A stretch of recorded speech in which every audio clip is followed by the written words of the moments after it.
बड़ी खबर आपको बता दें जो कि जंग से जुड़ी हुई है। आज जंग का 62वां दिन है, यानी कि अपने तीसरे महीने में पहुंच गई है जंग रोकने के लिए यूएन महासचिव एंटोनियो गुटेरेस रूसी राष्ट्रपति व्लादिमीर पुतिन से बात करके मॉस्को पहुंच गए हैं।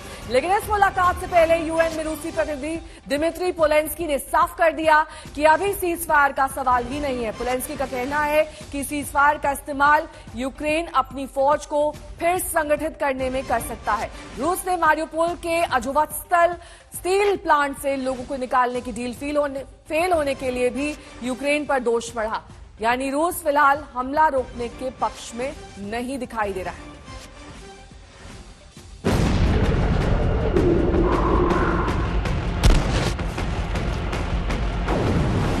क्या रूसी फौज के खिलाफ यूक्रेन के प्रतिरोध को व्लादिमीर पुतिन ने इज्जत का सवाल बना लिया है? क्या मोस्कवा युद्धपोत की बर्बादी को पुतिन ने दिल पर ले लिया है? क्या 61 दिन तक यूक्रेन पर रॉकेट, मिसाइल और बम से हमला करने के बावजूद पुतिन जंग जारी रखना चाहते हैं? संयुक्त राष्ट्र के महासचिव एंटोनियो गुटेरेस आज मॉस्को में रूसी राष्ट्रपति व्लादिमीर पुतिन और विदेश मंत्री सर्गेई लावरोव से मिलने वाले हैं। और इसी बीच रूस की तरफ से आए हैं दो बड़े बयान जो यूक्रेन के खिलाफ जंग में रूस के रुख के साफ संकेत हैं। रूसी विदेश मंत्री सर्गेई लावरोव ने जंग की लंबी खींचने का ठीकरा यूक्रेन पर फोड़ते हुए कहा है कि इसका समापन समझौते से ही संभव है। बातचीत का नाटक करने से कुछ नहीं होगा। इशारों में लावरोव ने यूक्रेनी राष्ट्रपति ज़ेलेंस्की पर भी तीखे वार किए। По заключению договоренности с Российской Федерацией. Имитация, так же, как и имитация демократии, отмена демократии, по сути дела. Вот как отмена культуры, так отмена демократии и диктатура радикалов.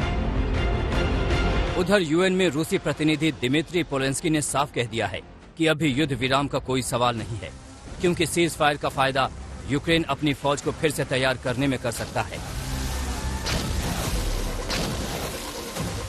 We are not supposed to comply with the calls. People comply with the orders, but not with the calls.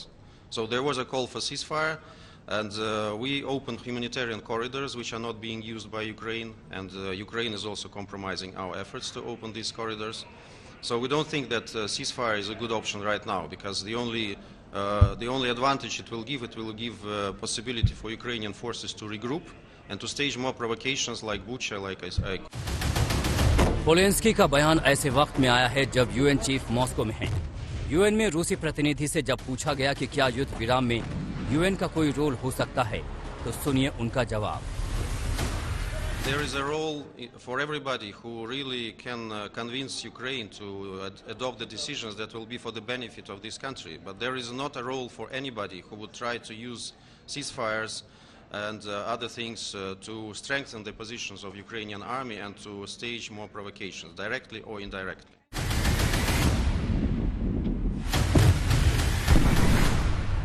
सवाल उठता है कि जब रूस अपने रुख पर सख्त है, तो फिर यूएन चीफ मॉस्को में क्या करेंगे?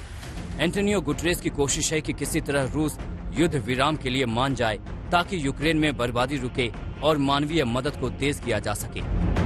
यूएन चीफ है, वो यहाँ पर आकर फॉरेन मिनिस्टर सर्गेई लावरोव से बातचीत करेंगे। उसके बाद रूसी राष्ट्रपति पुतिन से भी मिलेंगे। कीव में भी वो फॉरेन मिनिस्टर से बातचीत करेंगे और फिर प्रेसिडेंट ज़ेलेंस्की से मिलेंगे। तो काफी महत्वपूर्ण विजिट होगा ये। संयुक्त राष्ट्र महासचिव ने पुतिन और ज़ेलेंस्की को मुलाकात के लिए चिट्ठी लिखी थी। जवाबी संदेश मिलते ही संयुक्त राष्ट्र महासचिव ने मॉस्को और कीव दौरे का फैसला कर लिया। आज पुतिन से मिलने के बाद गुटेरेस 28 अप्रैल को कीव भी जाने वाले हैं, जहां वे ज़ेलेंस्की से मिलेंगे। पुतिन के साथ मुलाकात से पहले यूएन चीफ टर्की की राजधानी अंकारा पहुंचे। वहां उन्होंने राष्ट्रपति एर्दोआन से मुलाकात की। दरअसल टर्की रूस और यूक्रेन के बीच में मध्यस्थता के लिए लगातार कोशिशों में जुटा है। ऐसे में पहले गुटेरेस से मुलाकात और फिर आज पुतिन से होने वाली बातचीत अहम साबित हो सकती है। मॉस्को से गीता मोहन के साथ आज तक ब्यूरो।